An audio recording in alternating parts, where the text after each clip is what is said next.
அனைவரும் பாமக கோரிக்கையால் வளர்ந்திருக்கிறார்கள். குறிப்பா மேட்டூர் தொகுதி வளர்ந்திருக்கின்றது, தருமபுரி மாவட்டம் வளர்ந்திருக்கிறது.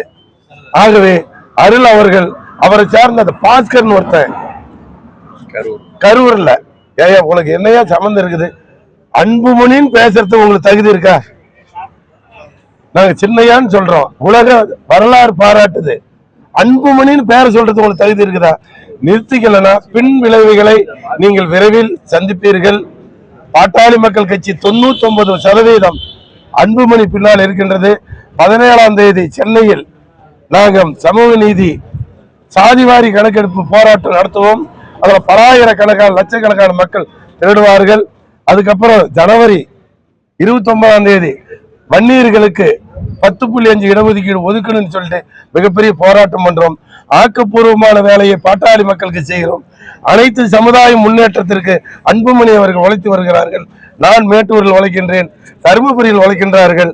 ஒட்டுமொத்த விவசாய பெருங்குடி மக்கள், டெல்டா மாவட்ட மக்கள் வளருகிறார்கள். ஆகவே வளர்ச்சிக்கான திட்டத்தை அன்புமணி கொடுக்கிறார்கள். ஆகவே இந்த சம்பந்தமில்லாம செய்திக்காக பேசுறவர்கள், தகுதி இல்லாதவர்களை நீங்க ஊடக நண்பர்கள் போடாதீங்க. உங்களுக்கே இது நல்லா இருக்குதா?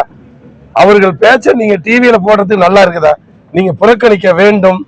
அன்புமணி ஒரு திறமையான ஒரு மனிதர், அறிவான மனிதர், அழகான மனிதர். நாட்டுக்கு முன்னேற்றத்தை கொடுக்க எங்க போனாலும் 100 நாள் அவர் நடைபயணத்தில் அனைத்து தொகுதிக்கும் போய் வளர்ச்சி திட்டத்தை பார்த்திருக்காரு. ஆகவே இதை ஆக்கப்பூர்வமான வேலை செய்கிறோம். விரைவில் ஜனவரி மாதம் அன்புமணியினுடைய மறுபக்கத்தை தமிழ்நாடு பார்க்க போகிறது.